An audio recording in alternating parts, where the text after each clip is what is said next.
Hello అందరికీ, నేను ఒక రెసిపీ అయితే ట్రై చేశాను. It's one of my most favourite dish name ఏంటో నేను లాస్ట్లో చెప్తాను. ఫస్ట్ ఇంగ్రీడియంట్స్ అండ్ ప్రొసీజర్ చూసేద్దాం.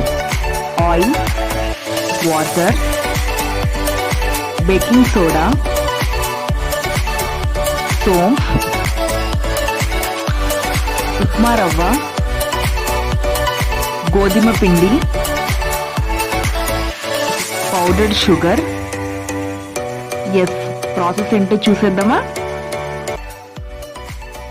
ఫస్ట్ 2 కప్స్ ఆఫ్ గోధుమ పిండికి 1 కప్ ఆఫ్ ఉప్మా రవ్వ తీసుకుంటాం.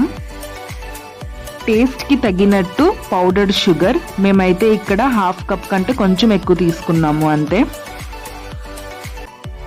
1 టేబుల్ స్పూన్ సోంఫ్, కావాల్సి వస్తే మీరు ఇంకొంచెం ఎక్కువ కూడా వేసుకోవచ్చు. And 1/2 table spoon baking soda.